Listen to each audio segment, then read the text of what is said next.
I am Stevie. Two predators, one stalking the ocean's depths, the other standing right beside you with a smile on his face. Dangerous Animals isn't just another shark flick. This is a survival horror where the ocean isn't the only danger, because sometimes the most dangerous animal is human.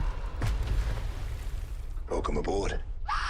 Directed by Sean Byrne, the guy behind the smash hit The Loved Ones, Dangerous Animals is a mix of shark-infested survival horror and slasher villain intensity. It stars Hassie Harrison as our surfer hero, Zephyr, and Jai Courtney in what critics are already calling one of the most terrifying horror villain performances of the year, as Tucker. The film premiered at Cannes 2025 before hitting theatres in June, and reactions have been all over the place. Some critics loved the slick visuals, others thought the plot was a bit far-fetched, but most agreed on one thing: Jai Courtney as Tucker is unforgettable. With all that out the way, let's dive into the movie scene by scene. We open on a pair of backpacking travellers, Heather and Greg. They're not a couple, just hostel buddies looking for a shark swimming experience. Heather's nervous, but Greg, he's all in. They're told to find a man named Tucker, but instead bump into Dave, a local boat enthusiast. He says Tucker's away on holiday, but then right on cue, a ute comes barreling round the corner, and out steps Tucker himself with shark bait in hand. Dave jokes that Tucker doesn't need bait today because he's already got live chum, Heather and Greg. And one thing worth noting, Dave's dog will not stop barking at Tucker. And if horror movies have taught us anything, always trust the dog. During introductions, we learn that Greg is Canadian and Heather is English. Tucker immediately shows his controlling side by scolding Greg for answering on Heather's behalf. Right away, he's asserting his dominance, alpha-like, almost an apex predator in human form. Red flag number 2. They admit they overslept and missed their tourist boat to SeaWorld. Tucker grins and says, "Well, no one knows you're here then," before joking about having their wills and testaments in order. They look at him a bit confused, but then he mentions the fact that they're going shark diving. On the boat, Tucker tells his own shark survival story from his childhood. He's badly scarred and claims he admires the creature that nearly killed him, and straight away you can tell this guy has a twisted bond with sharks. Cut to Greg suiting up for the shark diving experience. To calm Heather's nerves, Tucker guides them through a deep relaxation exercise. He starts off breathing in and breathing out, and then shifts into singing Baby Shark. Baby shark, do do do do do do. Baby shark, come on, Heather. Here comes mommy shark, do do do do do do. Mommy shark, do do do do do. Hilariously, they all join in, and then he locks them in the cage. They dive down, sharks everywhere. Heather, initially terrified, then slowly calms down and even enjoys the moment, safe in the cage. When they resurface, exhilarated, Tucker suddenly stabs Greg twice in the throat. Heather screams, and we smash to the title card.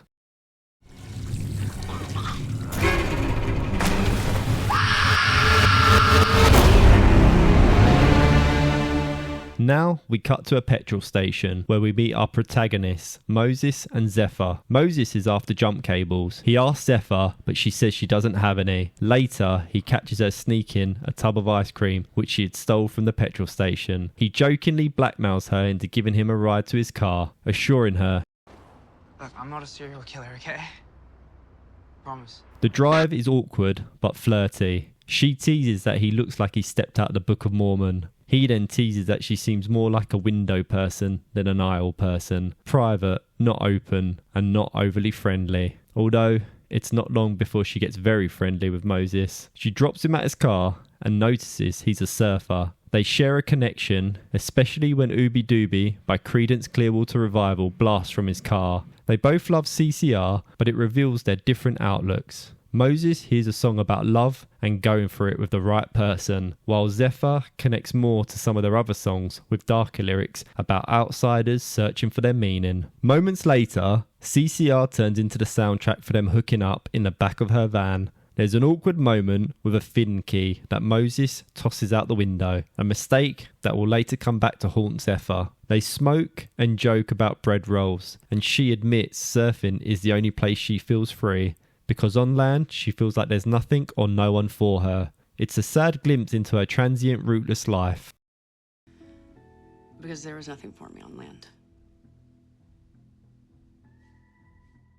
The next morning, she heads off early while Moses is making them breakfast, once again proving her lone wolf approach to life. She doesn't like to stick around. She intends on getting an early surf, but realises that she needs that fin key. She checks a nearby ute, and of course, it's Tucker's. He initially makes her jump, but quickly disarms her with his apparent friendly demeanour. He offers a spare key and compliments her on her bravery being out so early and alone for a surf. Zephyr is sharp, firing back with her own quip about him being alone at the same time. You're alone, aren't you? Touche. Yeah.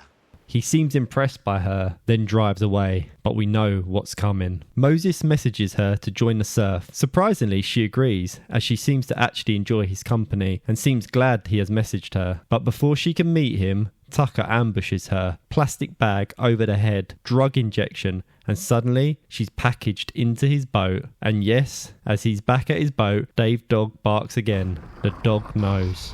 Meanwhile, Moses arrives back at the beach, calls her phone and hears it ringing from inside the locked van. Zephyr wakes up handcuffed in the cabin next to Heather. Heather apologises for the smell. She's been there a while, with only a bucket to relieve herself in. She appears embarrassed. Zephyr quickly notices walls scratched with names of Tucker's other victims, and there are many. Tucker listens to screams of Zephyr from the other room, laughing, enjoying it.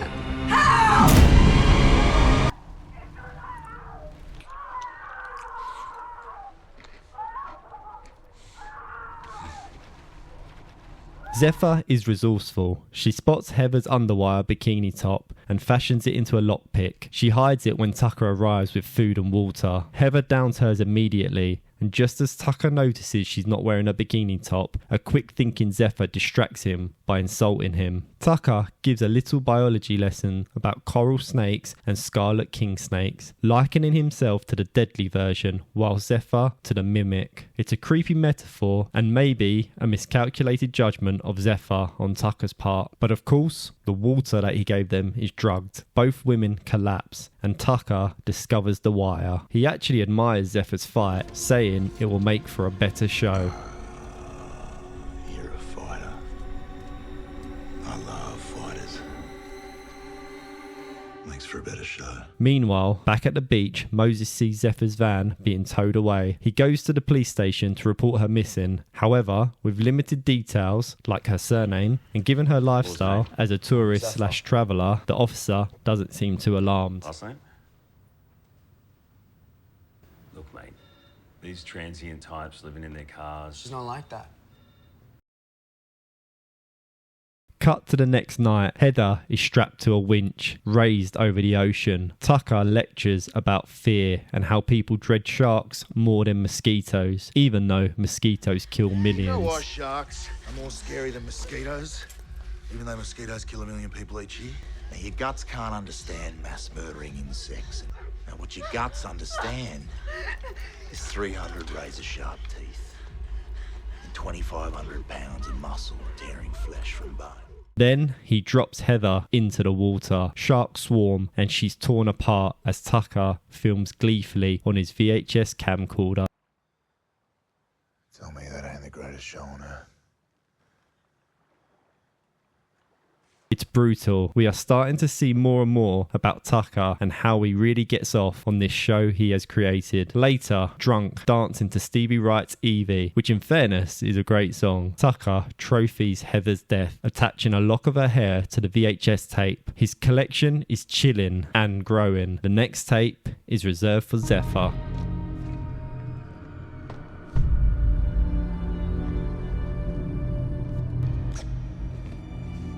The next morning, he brings Zephyr food again. She mocks him, striking a nerve about his mother never loving him. He then makes a comment about at some point she will lose her dignity and use the bucket to relieve herself, then proceeds to place it near her bed. After he leaves, she breaks the bucket handle into a shiv.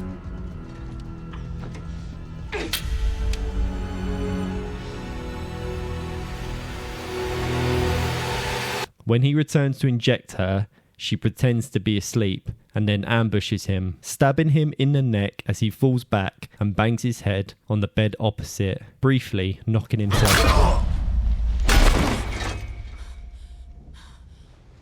Zephyr obtains his keys and unlocks her cuff, escaping as Tucker wakes up. After a chase and a fight through the various cabins on the boat, she almost makes it to safety, even tossing his camera into the ocean as a devastated Tucker watches his prized possession sink to the bottom.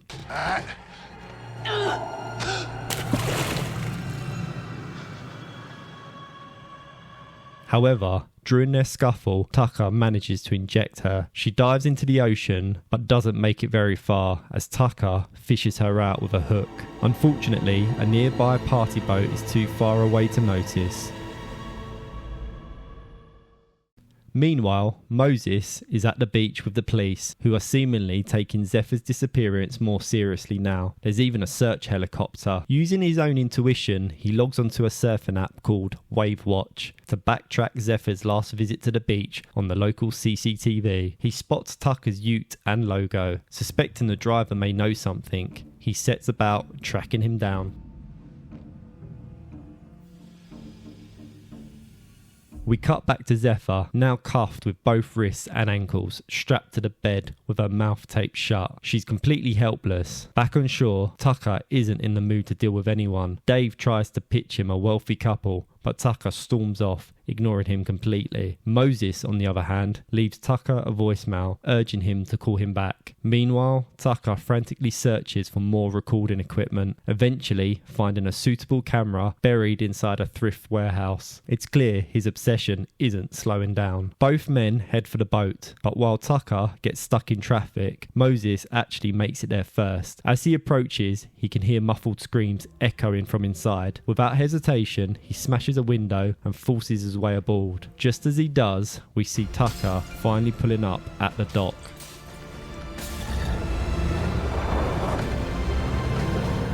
Moses manages to find Zephyr and sets about trying to find something to undo her handcuffs. As he does so, Tucker ambushes him and even sticks a hook in his back, savagely.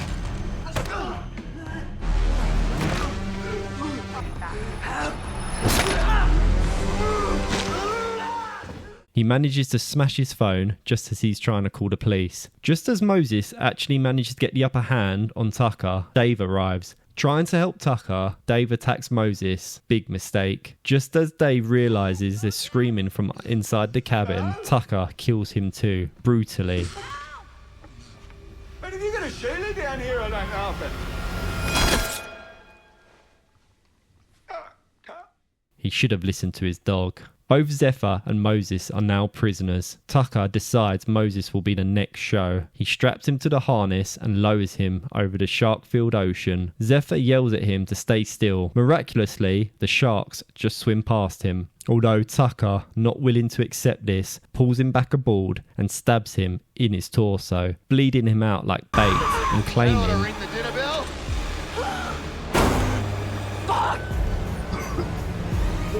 We then cut back to Moses, hanging over the sharks again, blood pouring from him as they circle hungrily, ready to tear him apart. Just as he's about to become dinner, Tucker spots a search helicopter in the distance. Panicked, he yanked Moses back aboard to avoid drawing any attention. Back inside the cabin, Moses lies there, bleeding out, while Zephyr can only watch, still bound and helpless. Tucker stares at the chopper as it passes overhead, then moves on, never realising the nightmare happening below.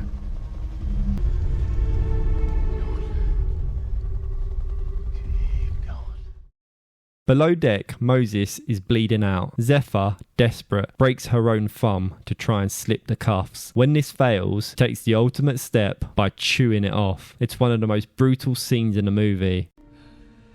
It's probably a good thing you can't see this.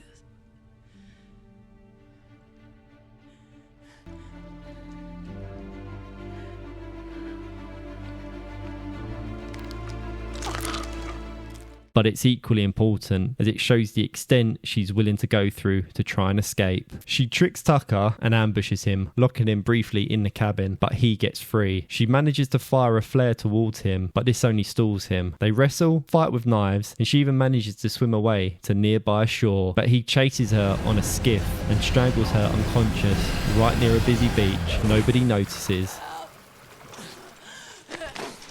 Back on the boat, roles are reversed. Moses, now in the chair, as Zephyr is attached to the winch. Tucker compares her to a marlin, the fish that fights the most, but never knowing it doesn't matter how hard it fights, it's doomed once it's hooked. It's because of her. Right. Thing the fish doesn't realise is that once that hook sets, no matter how hard she runs, doesn't matter how many times, she's already in the boat. He lowers Zephyr in. A shark approaches. In a brilliant move, not only does she manage to kick the shark away initially, but when Tucker tries to stir them up, he drops a hook in the ocean, which Zephyr seizes upon. She manages to climb up the winch and unhook herself as she drops back into the ocean, narrowly avoiding the circling sharks. She is then able to sneak back aboard, grab a harpoon, and in a chilling callback to their earlier CCR moment, delivers the following line. Ooby dooby motherfucker.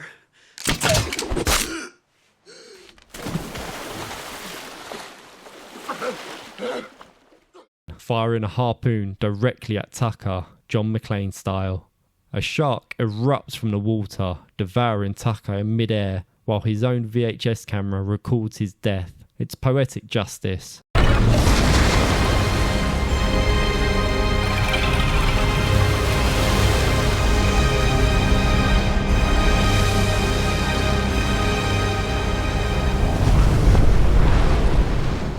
But one last twist. The cable connected to the harpoon drags Zephyr under too. It seems she's doomed until she resurfaces, climbs aboard and manages to light up a flare and finally catch the attention of the nearby party boat. She then confesses her feelings for Moses, backtracking that maybe he's the thing for her on land, and that is enough to stir him awake. The film closes with hope, though plenty scars remain. I actually enjoyed this film a lot more than I expected. The mix of serial killer slasher and shark survival sounds a bit ridiculous on paper, but Sean Byrne balanced it out with style and tension. And if I'm being honest, Jai Courtney is this movie. His Tucker is unbelievably good. 1 minute, he's a charming, funny Aussie bloke with a cheeky grin, and the next, he flips into a deranged stare that could freeze anyone in their tracks. What makes it work is the unpredictability. He isn't written as a cartoonish villain. He's magnetic in a way that draws you in, and then he weaponizes that charisma. He knows when to play disarming, when to slip into control mode, and when to completely lose himself in violence. The contrast is terrifying. He can have you laughing at a dumb baby shark sing-along 1 second, and the next he's stabbing someone in the throat or calmly explaining why sharks are just the perfect killing machines. That whiplash is what makes Tucker feel so dangerous. He's not just physically violent, he's psychologically unsteady, and you never know which version of him you're going to get. Courtney's physicality sells it as well. The way he carries himself on the boat, relaxed, almost lazy at times, which makes his bursts of aggression even scarier. And then you have these little details, like the cold pauses before he smiles, or the way he tilts his head when he's studying you, or the manic energy when he's dancing drunk with Stevie Wright blasting out. You really believe his performance. It's honestly the best role I've seen him play. He's equal parts predator, showman, and lunatic. And when the sharks finally turn on him, it definitely feels earned. Like that's the only fitting end he could come to. In terms of a standout scene, it's got to be Zephyr chewing off her thumb. It's brutal, visceral, and it just sells how far she's willing to go to survive. Overall, Dangerous Animals is a bloody, tense ride that cements Tucker as one of 2025's memorable horror villains. And honestly, it makes you wonder, which predator scares you more, the shark circling below or the smiling man holding the camera? Once again, thank you for tuning into the channel. We did it, people.